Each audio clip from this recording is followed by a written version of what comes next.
So I'm just about to start filming, just about to start setting everything up, and I just see this little pair of ears poking up from my bed. Just a little lady hiding up there with the grumpiest little face in the world.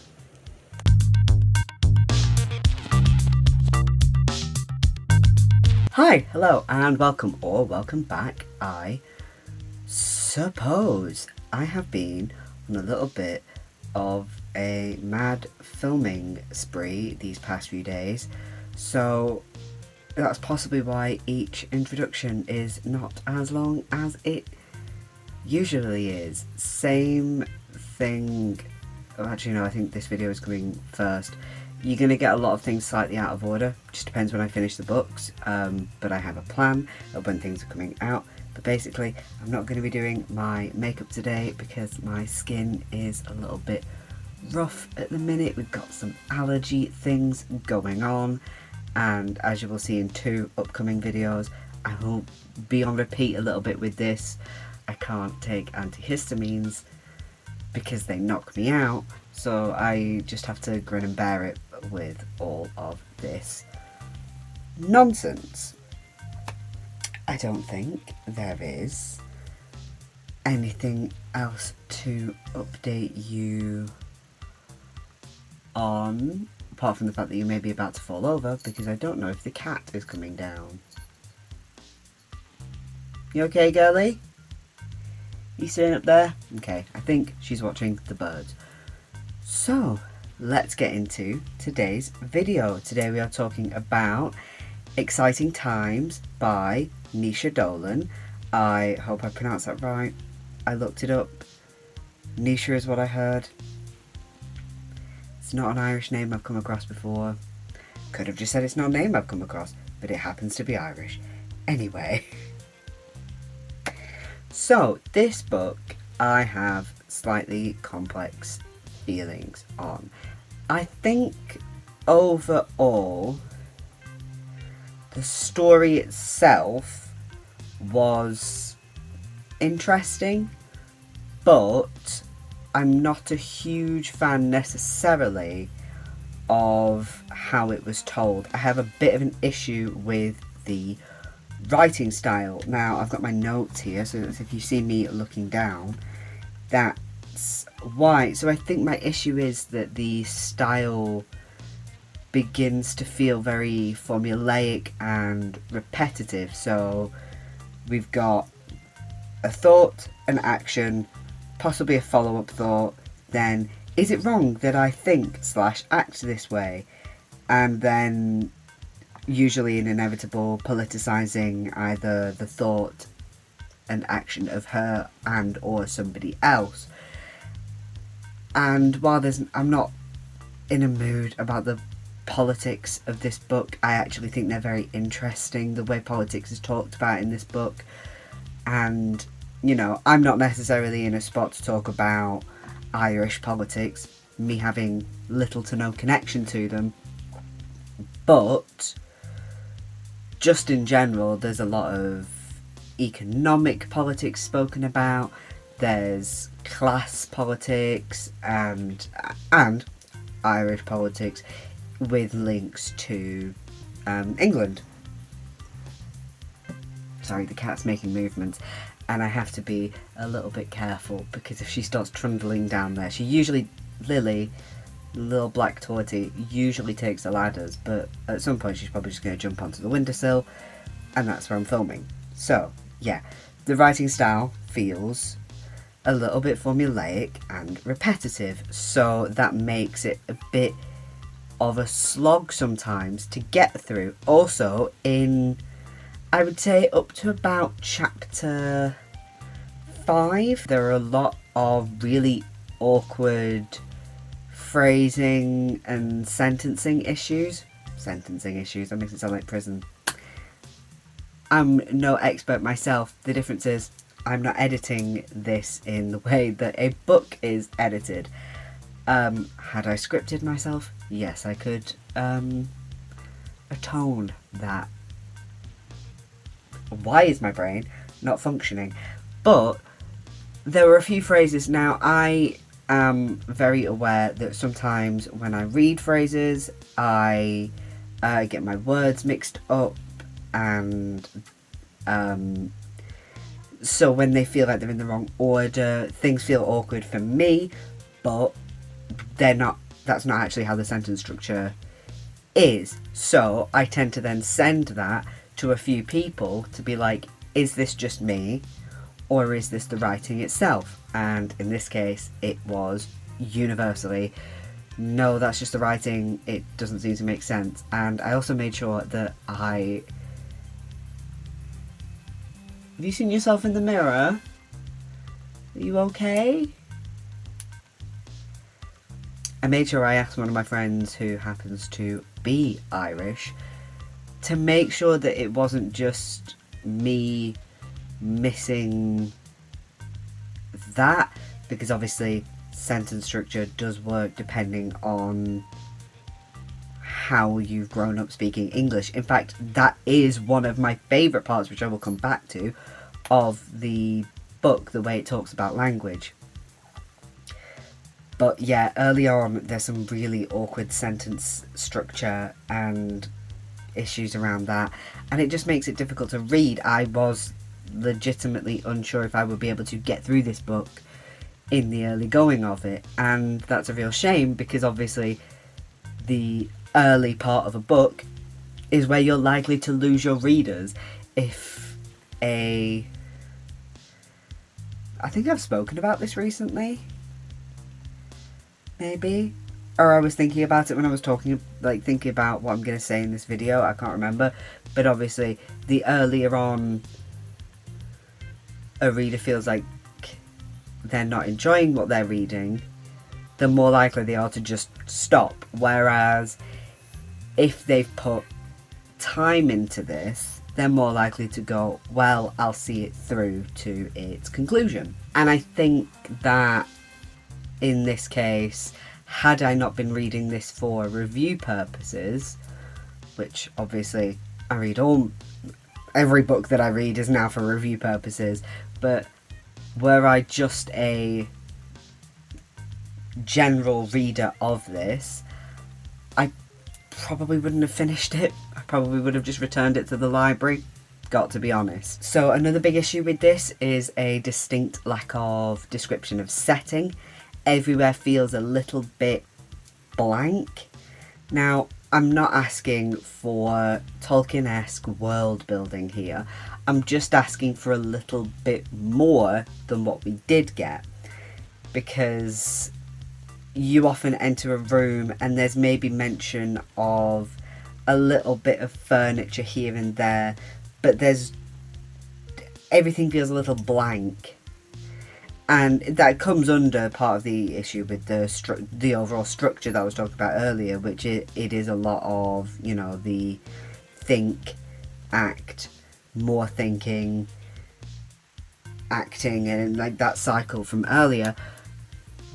So most of the time, if you get a description of setting, it's maybe a little bit when you first walk into a room. Well, when Ava first walks into the room, you maybe get like the colour of the walls, maybe, or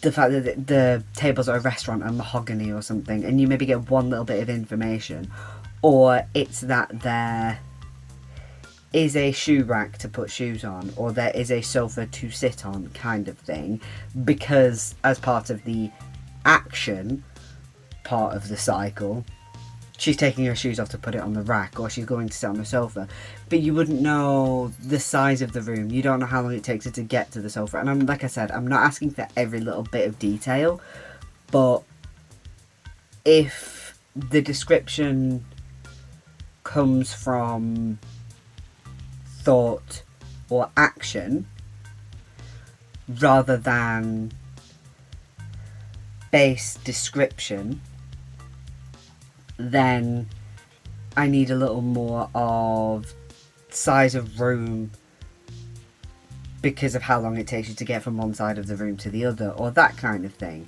Or how you felt when you walked into somewhere. Did it feel cramped? Did it feel spacious? Oh, you such a sweet angel. I know I'm easily distracted by her, but she is so cute, and I can just see her little ears poking up. She is such a little baby. I love you. If I had a camera and my phone, I would be filming you with my phone to show how lovely you are, but you will have had a little bit at the beginning of just showing how sweet she is up on my bed. I know a car just went past. How inconsiderate of them. But yeah, so like if she walked into a restaurant and she can see how many people are in there, you get little bits like that sometimes. But like I said, I just want more of a feel for what's going on around them. And I get it. I, in my own writing, have often had issues with being a bit more descriptive with setting. It is often a bit of feedback that I get. It's something that comes in for me in editing rather than early drafts, but either way it ends up in there, and I think it would be good. I know this is her debut novel, so you know, I think that is something to look at with further novels, because I cannot imagine that this will be her only contribution to the literary world. She is a really good writer, but I think there just needs to be a little bit more. Now, like I said, there were things that I enjoyed with this book. It is not all negative. I particularly, as I said before, enjoyed the way that language is discussed. Now, Ava is in Hong Kong because she's teaching English as a foreign language, and I love her learning the specifics of how English works while teaching it to the kids, because whatever language is your first language, unless you study it, you're kind of unlikely to know specifics of how it works. You kind of just use them as a given.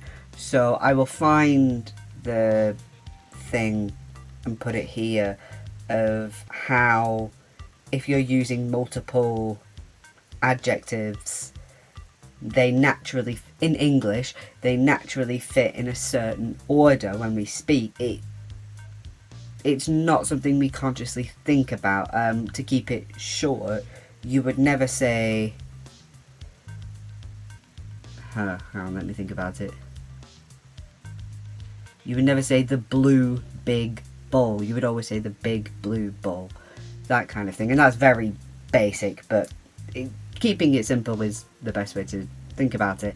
And I really liked her learning about this, and also how she ties that to not only general, most people are not aware of this unless they're studying it, but also how, like, Irish English doesn't follow the same rules as English. And I say English because there are going to be different rules when it comes to Scottish English and how Scots plays into that, and Welsh English, and there's probably a north-south divide in Wales, I know that much, but on the whole, Irish English is its own thing with its own rules, and I really like how that's discussed here. I also do really enjoy the way that politics is discussed, because it's not it, for the most part, it's quite subtle. Like, basically how the talks of one of the main characters is a centrist and is like one of those people who thinks they're more self-aware than they actually are,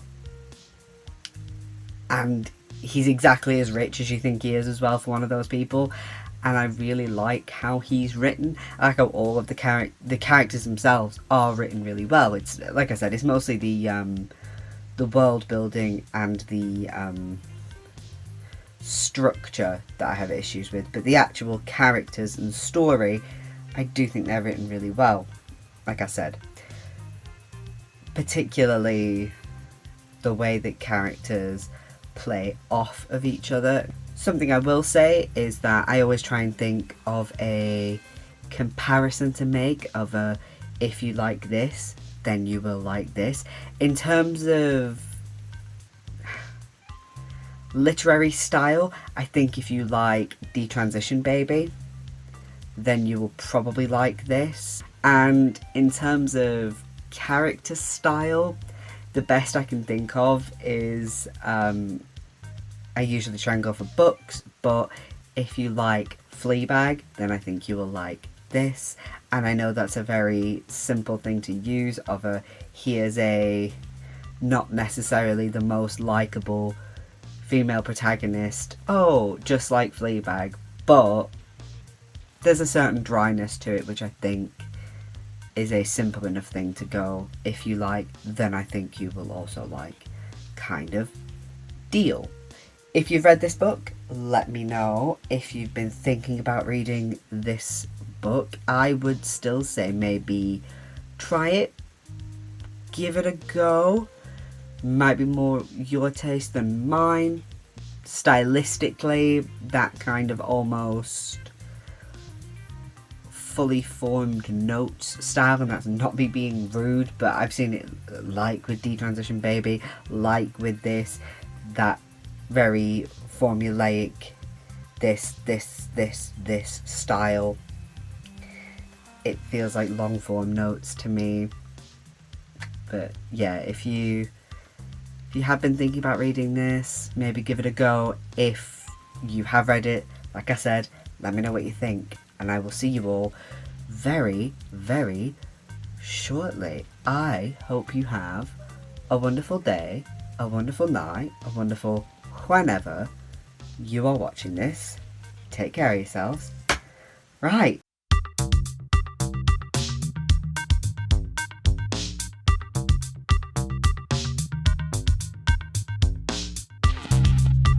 Simply, how is she so cute and small? I cannot help but love her so dearly. She has such a grumpy little face. Oh, what are you smacking at? You good? You okay?